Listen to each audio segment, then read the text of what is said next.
Oke, hari ini kita akan belajar satu tema tentang studi Alkitab dengan AI untuk generasi digital. Dan kita akan hands-on bareng bagaimana kita bisa belajar Alkitab dengan alat bantu yang kita punya di HP kita masing-masing. Makanya dari Yayasan Lembaga Sabda meminta teman-teman untuk bawa HP hari ini. Sudah bawa HP semua kan? Ada yang nggak punya HP? Yang nggak punya HP nanti harus bareng-bareng sama temennya ya, supaya bisa coba bareng. Nanti kita akan praktek bareng, akan asik banget. Nah, ini agenda kita. Ada 6 bagian, nanti harapannya bisa disimak selama setengah jam ke depan supaya kita dapat dan kita bisa praktekkan dan kita bisa lakukan, bahkan kita bisa ajarkan ke teman-teman kita yang lain yang mungkin gak ada di ruangan ini.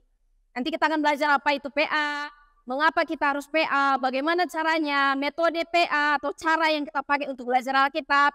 Terus kita akan praktek bareng-bareng.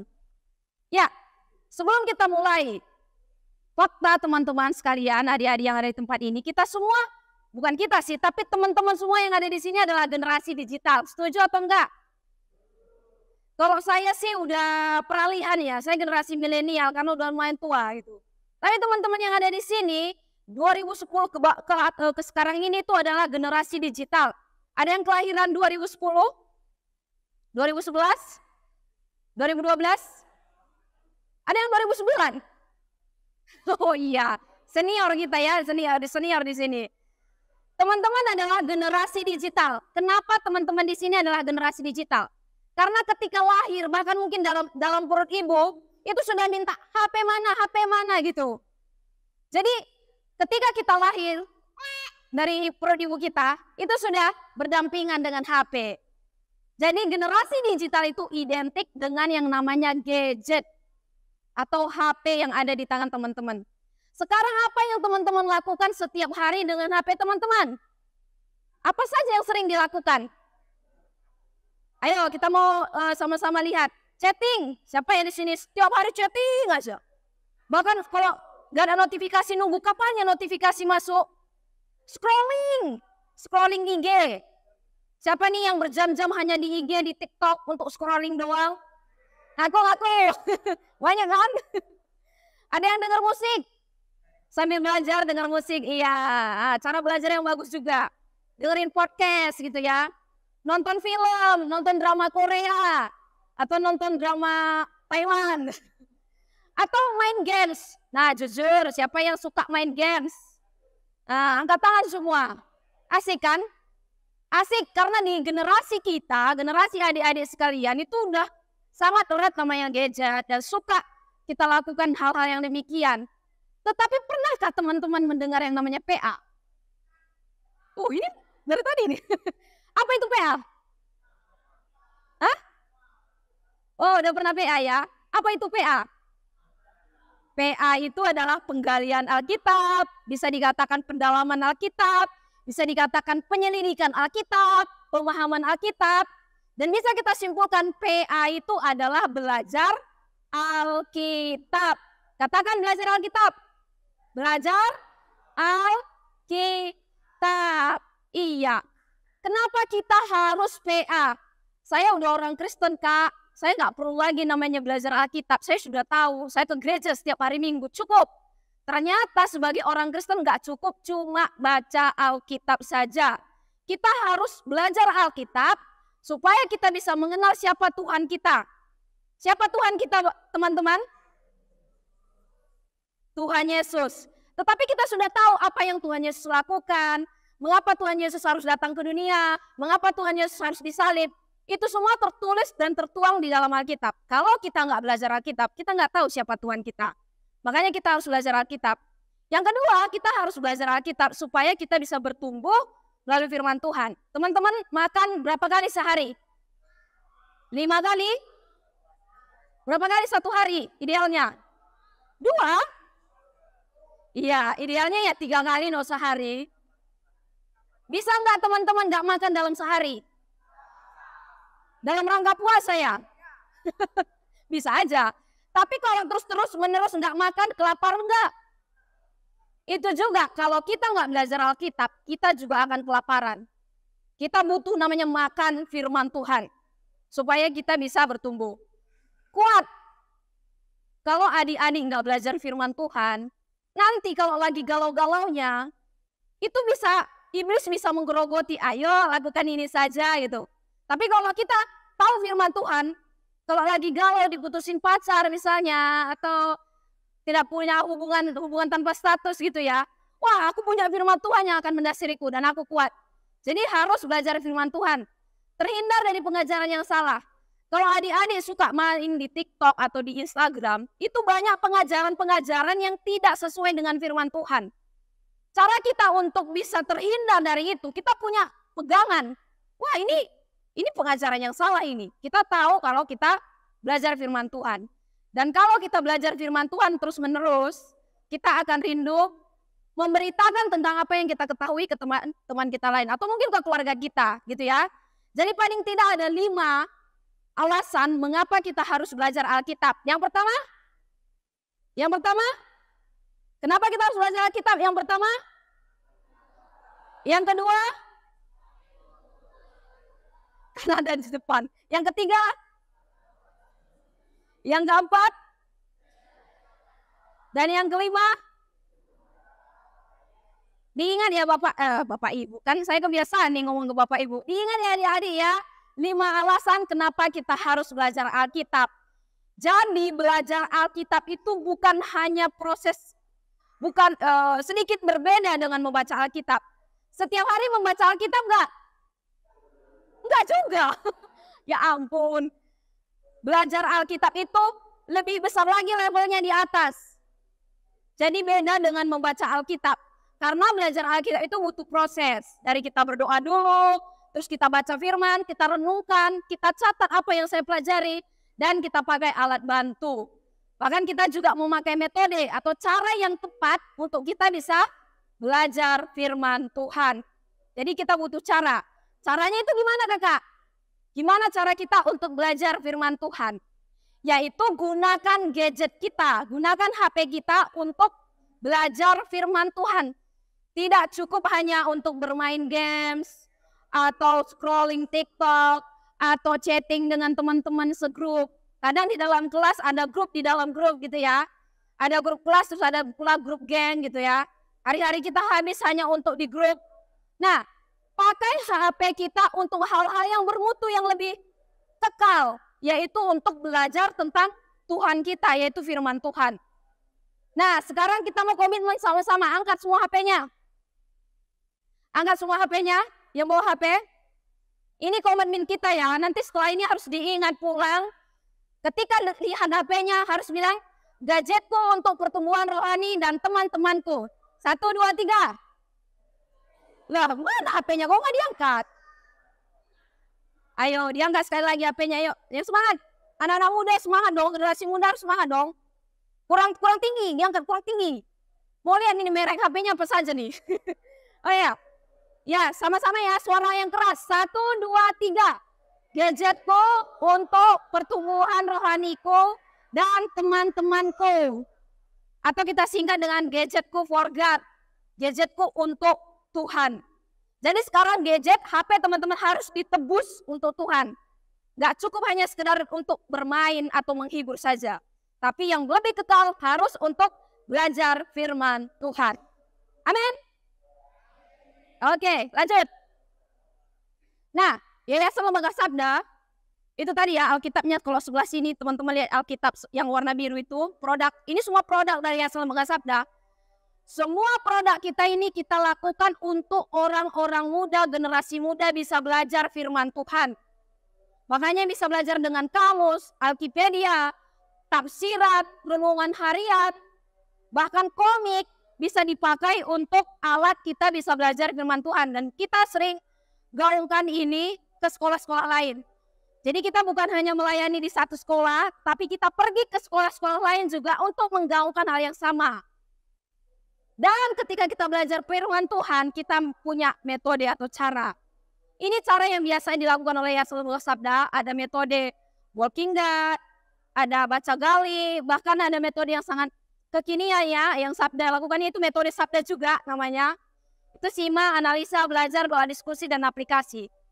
Dan sekarang ada metode yang terbaru yang disusun oleh Yayasan Lembaga Sabda, di mana yang sangat kekinian, yang sangat booming hari-hari ini adalah AI. Siapa yang tahu apa itu AI? Artificial Intelligence atau disebut dengan kecerdasan buatan. Manusia punya kecerdasan yang Tuhan berikan kepada kita. Kita punya otak, kita bisa berpikir. Tapi manusia dengan kecerdasan yang membuat kecerdasan yang baru, yang disebut kecerdasan buatan yang dibuat oleh manusia, itulah AI. Ternyata adik-adik, AI juga sangat-sangat booming hari-hari ini. Udah pakai AI belum? Pakai untuk apa AI biasanya? PR terus copy paste langsung jadi. Wah, itu harus dalam pengarahan orang tua harusnya gitu. Pernah pakai AI yang kelompok sebelah sini? Ini kayaknya kelompok paling serius nih kayaknya di sini. Bukan yang kelompok sini. Udah pakai AI adik-adik? Belum. Padahal kelas 9 ini ya. Oke, kita akan lihat bersama-sama. Yang kelompok sana? Udah pakai AI juga enggak? Oke, ini kelompok geng sendiri sepertinya ya. Ayo, fokus dulu ya. Kita mau belajar sama-sama. Udah pakai AI untuk belajar. Sekarang kita pilih teman-teman yang ada di sini. AI yang kita tahu selama ini untuk ngerjain tugas, untuk mungkin buat gambar atau buat grafis yang bagus-bagus, itu kan sekarang sedang booming tuh. Yang kita tahu selama ini atau AI untuk apa? Sebenarnya AI harus kita pakai untuk alat yang lebih kekal lagi. Jadi teman-teman yang selama ini dipakai AI-nya untuk alat iblis atau untuk alat Injil. Nah, ini pilihannya di tangan teman-teman. Saya sudah tahu AI, ini kecerdasan buatan yang bagus sekali yang diciptakan oleh manusia. Ternyata saya bisa juga pakai AI ini untuk alat Injil. Jadi bukan untuk alat iblis, tetapi untuk pekerjaan Injil, untuk ditebus bagi nama Tuhan. Jadi AI yang sudah kita tahu, yang mungkin nanti kita akan praktekkan bareng-bareng ini, harus dipakai untuk Tuhan. Supaya kita bisa bertumbuh gitu ya. Bahaya nggak sih? Masa sih bahaya? Bahaya enggaknya, ini ada di tangan kita semua Bapak teman-teman sekalian. Ada di tangan kita semua. Makanya kita hari ini akan belajar PA dengan AI, dengan alat bantu AI. AI ini bisa kita sebut sebagai asisten kita, bisa kita sebut sebagai teman kita ber-PA, atau alat bantu. Biasanya mungkin di sini punya asisten ya, punya teman yang bisa menolong, tolong dong buatin aku ini, tolong dong kerjain PR-ku. Oh itu nggak boleh ya, itu nggak boleh. Tolong dong bantu aku di bagian ini. Nah kadang kita juga bisa ngobrol dengan teman kita. Nah sekarang kita punya alat bantu yang lebih canggih lagi, yaitu AI yang ada di HP kita masing-masing. Sekarang kita mau belajar Alkitab dengan metode AI. Kita sebut dengan metode AI square atau AI kuadrat. Ada 4 langkah. AI atau AI gitu ya. Langkah yang pertama adalah awali, awasi, amati, hafal. Ini nanti yang teman-teman pakai kalau mau belajar Alkitab, saya akan pakai 4 langkah ini. Yang pertama, awali, awasi, amati. Yang kedua, investigasi, induktif. Yang ketiga, ajaran dan apa artinya. Yang keempat, implementasi. Mari kita cek satu-satu. Awali.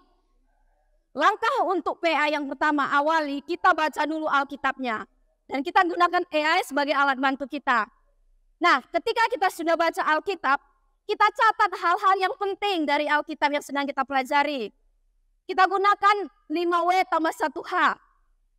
Apa yang terjadi? Karena adik-adik, kalau kita belajar Alkitab, banyak nggak di Alkitab yang nggak saya paham artinya ini apa? Dari Kejadian sampai Wahyu, tahu semua nggak artinya itu apa? Untuk tahu artinya, kita memang perlu belajar.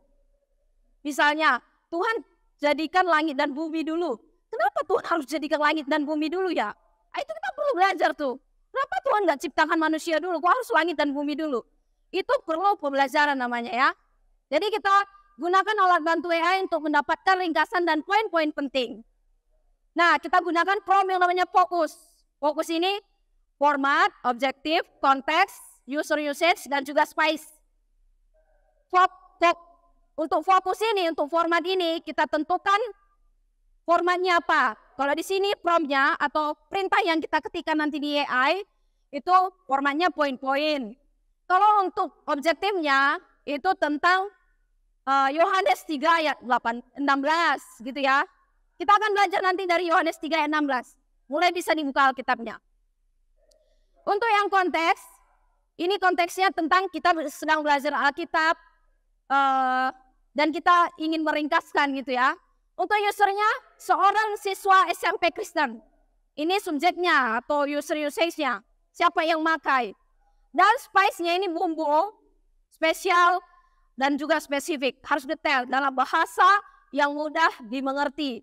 Jadi kalau kita gunakan AI untuk minta sesuatu, bahkan dalam hal ini kita belajar Alkitab, harus kasih perintah yang detail, teman-teman. Gak cuma, saya ingin belajar Yohanes 3 ayat 16.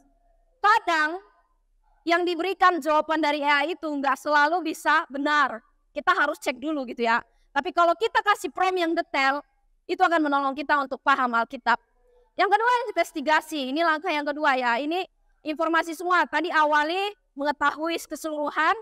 Investigasi juga kita bisa bertanya lebih dalam. Apa konteksnya? Siapa yang nulis? Dan kenapa Yohanes 3 ayat 16 ini ditulis? Siapa aja nih tokoh-tokohnya yang ada? Nah, ini langkah investigasi. Untuk kita bisa berinteraksi dengan Alkitab. Kita bisa pakai AI juga. Seperti ini promptnya. Tolong berikan informasi yang lengkap dari Yohanes 3 ayat 16.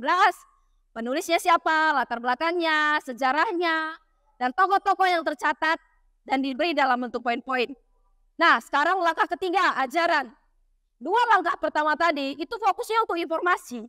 Kita bisa dikenyangkan secara teori.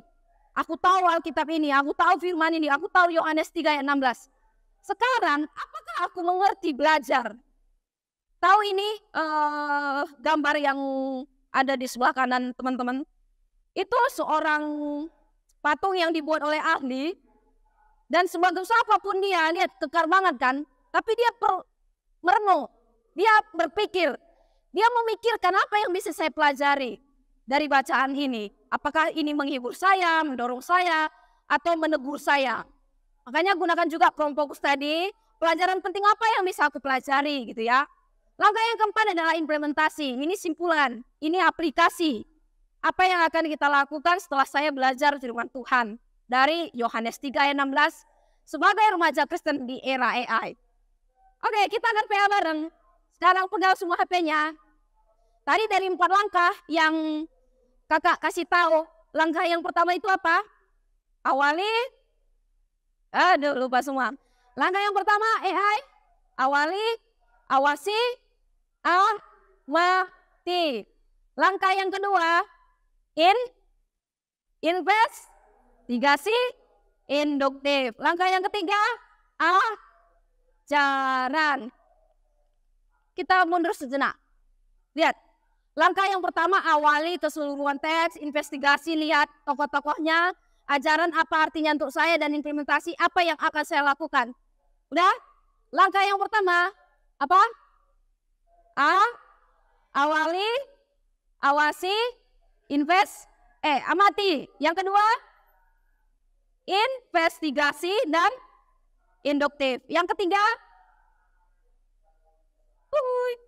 yang ketiga, ajaran. Yang keempat, implementasi. Ingat ya, AI, 4 langkah. Sekarang adik-adik buka Alkitabnya Yohanes 3 ayat 16. Siapa yang hafal ayat ini? Tolong satu orang bangkit berdiri kalau hafal. Ayo. Saya ingin membuktikan remaja di sini adalah remaja yang cinta Tuhan. Harusnya ini kalau lihat di AI, ayat yang paling favorit di seluruh dunia pasti Yohanes 3 ayat 16. Mari kita tes dulu. Oh, sorry. Oh, ya. Siapa namanya? Efraim. Oke, Yohanes 3 ayat 16. Dengerin ya. Dihafal nggak? Karena begitu besar kasih Allah akan dunia ini, sehingga Allah telah mengaruniakan anaknya yang tunggal, supaya setiap orang yang percaya kepadanya tidak binasa, melainkan beroleh hidup yang kekal. Oke, yeay. Sekarang satu orang perempuan, jangan kalah dong sama yang laki-laki. Masa kalah? Ayo, sekarang generasinya cewek lagi memimpinnya nih. Siapa yang hafal Yohanes 3 ayat 16? Cewek. Yuk, masa kalah sama Efraim? Yo. Ayo. Siapa namanya? Afida. Afida. Oh ya, satu Efraim, satu Afida. Oke. Ayo. Yohanes 3 ayat 16. Karena begitu besar kasihan akan dunia ini, sehingga ia telah mengaruniakan anaknya yang hebat, supaya setiap orang yang percaya kepadanya tidak binasa melainkan beroleh hidup yang kekal. Oke, yeah. Terbukti ya semua ya. Cinta Tuhan semua, cinta firman Tuhan semua. Sekarang sudah dibuka Yohanes 3 ayat 16. Buka AI-nya. Web aja, kita pakai web aja. Klik perplexity.ai. Kita pakai Perplexity ya. Teman-teman mungkin tahu ChatGPT, OpenAI dari OpenAI, ada Bard, ada Bing, ada Claude. Tapi kali ini kita pakai perplexity.ai. Sudah? Masuk ke halaman web. Kalau yang punya aplikasinya tidak apa-apa, bisa pakai aplikasi. Tapi kita umumnya akan pakai web aja. Perplexity.ai. Sudah? Sudah? Klik saja di Google, perplexity.ai. Nanti diklik kalau ada informasi. Tidak perlu login ya. Sudah ya? Oke, ini Perplexity. Nanti halaman utamanya akan seperti ini. Teman-teman akan masuk ke halaman utama yang seperti ini. Terus di Ask Anything, di New Thread. Sudah New Thread semua? Itu nanti di bagian fokus, diklik Writing. Jangan all, tapi Writing. Yang dipilih Writing, jangan all ya. Itu ada beberapa bagian, ada akademi, ada all, ada bisnis dan lain-lain. Yang dipilih adalah Writing. Coba saya cek, udah belum? Nah, ini masih WA ini. Ayo, Perplexity-nya dibuka dulu. Hah? Nggak ada kuota? Nggak. Browser. Kalau nggak punya Google, masuk ke browser. Ayo, sudah semua? Udah fully fokus? Sekarang kita gunakan langkah-langkah 4 langkah ini untuk belajar firman Tuhan menggunakan AI Perplexity. Dari langkah awali, kita akan tulis prompt untuk langkah awali.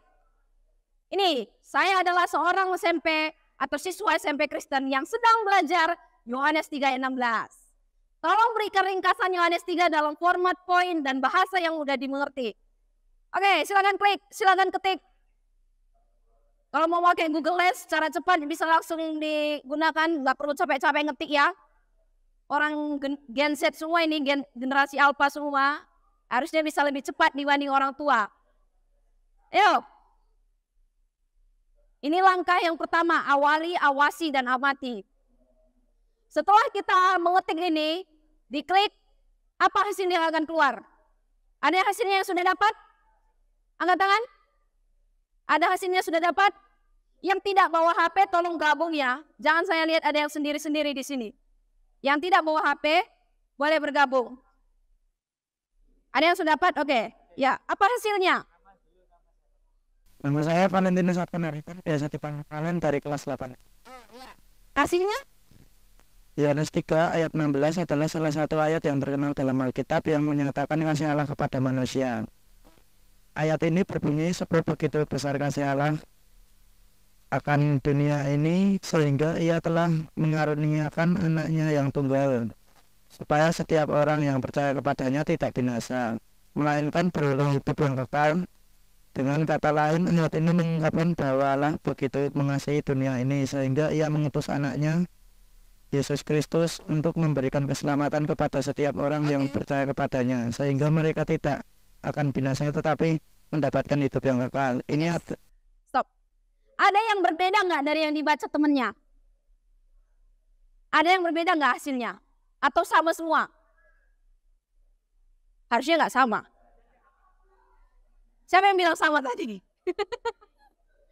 Harusnya hasilnya berbeda tapi maknanya yang sama. Karena setiap kita lakukan itu, kita generatif lagi, bisa saja secara tulisan hasilnya beda tapi punya makna yang sama gitu ya. Jadi Dengan ini kita bisa langsung dapat nih ringkasan Yohanes 3:16 ini ternyata ngomongin tentang kasih Allah yang sangat besar. Sekarang langkah yang kedua, iya. Tunggu ya, masih ada 4 langkah. Langkah yang kedua adalah investigasi. Tadi kita sudah lihat ringkasan keseluruhan. Sekarang kita investigasi nih. Saya mau tahu siapa yang nulis ini Yohanes 3:16. Yuk, gunakan prom ini. Tolong berikan informasi yang lengkap dari Yohanes 3:16 seperti penulisnya siapa, latar belakangnya siapa, sejarahnya siapa, tokoh-tokoh yang ada di Yohanes 3 itu siapa, kata-kata penting di Yohanes 3 ayat 3 itu ayat 16 siapa, yang tercatat dalam bentuk poin-poin. Harus fokus ya, formatnya itu dalam bentuk poin, terus objektifnya itu untuk penulis, latar belakang, terus konteksnya itu tadi, itu ya konteksnya belajar Alkitab. Terus usage-nya tadi SMP Kristen yang sedang belajar dan bumbu-bumbunya. Ada yang sudah dapat hasilnya? Tadi, adik tadi, yuk. Udah, yuk. Tolong didengarkan ketika temannya berbicara supaya kita tahu hasilnya sama nggak satu dengan yang lain. Karena bisa saja berbeda. Perkenalkan dengan saya Di Salomo Melita Tresna Putri dari kelas 7. Ini jawabannya nomor 1. Yohanes 3 dimulai dengan percakapan antara Yesus dan seorang pemimpin agama bernama Nikodemus. Kedua, Nikodemus datang kepada Yesus pada malam hari dan mengakui bahwa Yesus adalah seorang guru yang datang dari Allah. 3. Yesus memberitahu Nikodemus bahwa untuk melihat kerajaan Allah, seseorang harus lahir dari atas atau dilahirkan kembali. 4. Nikodemus bingung dan bertanya, bagaimana mungkin seseorang bisa dilahirkan kembali ketika ia sudah tua? 5. Yesus menjelaskan bahwa kelahiran yang dimaksud adalah kelahiran rohani, bukan kelahiran fisik. Oke, itu dulu ya. Dari 5 poin yang dijelaskan teman kita, ada yang beda nggak? Teman-teman lain dapat berapa poin? Oke. Pada intinya maknanya sama ya. Ternyata Yohanes 3:16 itu siapa yang sedang ngomong? Yesus dengan siapa? Namanya Nikodemus. Ngomongin apa tuh? Ngomongin apa tuh Yesus sedang ngomongin Nikodemus? Tadi udah dibahas oleh temannya. Ngomongin tentang kelahiran kembali. Nikodemus bilang, gimana caranya Tuhan aku dapatkan hidup yang kekal? Dia bilang, kamu harus dilahir baru. Masa aku masuk ke perut ibuku lagi? Tuhan, gak mungkin. Nah, pengertian Nikodemus salah. Tuhan bilang, bukan masuk ke perut ibumu lagi Nikodemus, tapi kamu harus lahir baru. Ketika kamu lahir baru, baru kamu menerima keselamatan dari Tuhan. Nah, itu ya ngomongin tentang keselamatan. Dan satu-satunya jalan yang menyelamatkan adalah Tuhan Yesus. Sekarang yang ketiga, yuk. Waktu udah makin habis nih. Pelajaran penting. Ajaran ya, langkah yang ketiga ajaran. Apa teman-teman pelajarannya? Yuk, satu orang lagi partisipan saya minta nanti. Ajaran apa yang saya bisa pelajari dari penggalian Yohanes 3:16? Ayo, ada yang sudah dapat? Pakai Perplexity AI-nya, alat bantu atau asisten kita untuk belajar Alkitab. Ada yang sudah dapat pelajarannya? Setelah saya melihat Yohanes 3:16, saya sudah baca, saya sudah amati, saya sudah investigasi. Sekarang pelajaran apa yang saya dapatkan dalam kehidupan saya? Oke, mantap. Yuk. Berdiri. Wah, Cah Lanang bagus-bagus nih. Perkenalkan, nama saya Miracle Nathanael Manik dari kelas 7. Ajaran dari Yohanes 3:16 adalah ajaran ini menekankan pentingnya iman kepada Yesus Kristus sebagai jalan untuk mendapatkan kehidupan abadi. Selain itu, ajaran ini juga menunjukkan bahwa iman kepada Yesus tidak hanya berarti percaya kepadanya, tetapi juga menaati dan mengikuti jejaknya. Oke, jadi penting untuk mendapatkan keselamatan di dalam keselamatan abadi tadi ya, di dalam siapa? Yesus Kristus. Jadi ada nggak jalan keselamatan lain di luar Yesus? Kalau misalnya ada yang bilang, kamu ikut jalan ini aja nanti kamu selamat masuk surga, percaya nggak? Kalau bukan Yesus, percaya nggak itu menyelamatkan? Ya, yakin ya, percaya yang menyelamatkan hanya Yesus. Wah, imannya keren-keren nih di sini. Yang menyelamatkan hanya Yesus Kristus. Terakhir adalah aplikasi. Aplikasi apa, penerapan apa yang bisa kita lakukan sebagai remaja Kristen di era AI ini? Silakan. Sebenarnya teman-teman untuk langkah aplikasi ini personal dari sisi sayanya. Kadangkala AI itu nggak ngerti apa yang sedang teman-teman alami, tapi AI bisa beri ide. Jadi untuk aplikasi atau implementasi ini, bagian I yang keempat, ini hanya ide saja dari AI, tetapi secara pribadi itu berasal dari teman-teman. Saya akan melakukan ini setelah saya belajar Yohanes 3 ayat 16. Saya akan percaya sepenuhnya kepada Tuhan, cuma satu-satunya Dia yang menyelamatkan gitu ya. Ada yang dapat idenya dari AI? Penerapannya? Nah, cewek terakhir nih, tadi kan cowok, cewek, cowok, satu lagi cewek dong. Bagian sini nih, ayo. Ini kayaknya golongan introvert semua ya, pada serius-serius semua, ayo. Satu orang, implementasinya apa? Ada yang angkat tangan? Ayo. Yo, generasi muda, generasi yang lincah, sergap cepat. Ada? Ayo, udah dapat kan dari alat bantunya. Tinggal angkat tangan dan bagikan. Ya, Wel, kakak Wel tadi, yuk.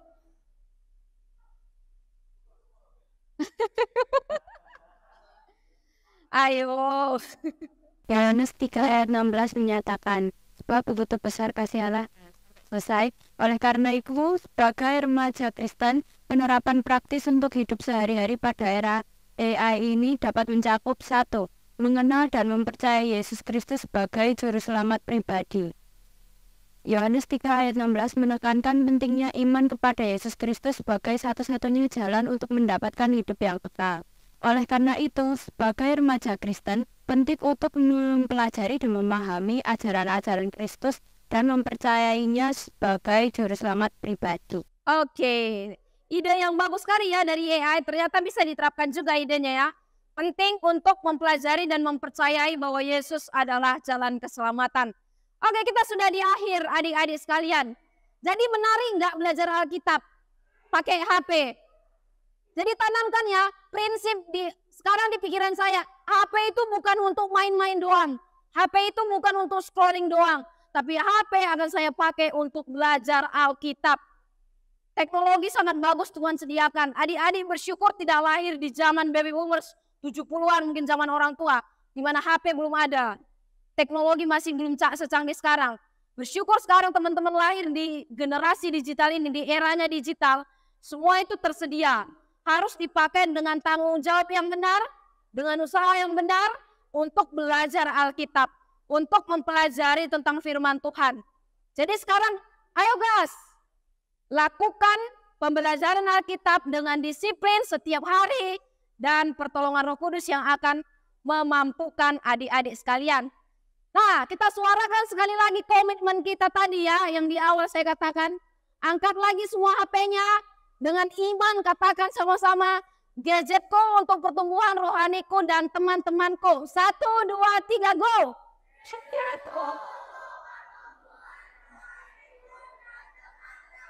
Sekali lagi, sebelah sini masih kurang keras nih. Sebelah sini kayaknya kok serius banget. Sekali lagi, 1, 2, 3.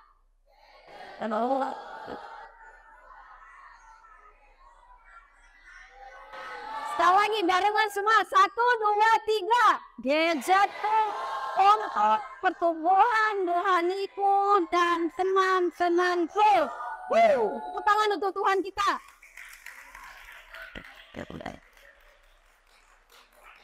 Oke. Wah, keren-keren nih Kak Santi. Wah, nanti setiap hari bisa diinfokan ke kita. Dipakai nggak HP-nya untuk belajar firman Tuhan? Nanti kita tanya ibu gurunya. Oke, kami dari Semangat Sabda sekali lagi ucapin terima kasih. Biarlah teknologi kita pakai untuk kemuliaan Tuhan. IT for God, AI juga kita gunakan untuk kemuliaan Tuhan.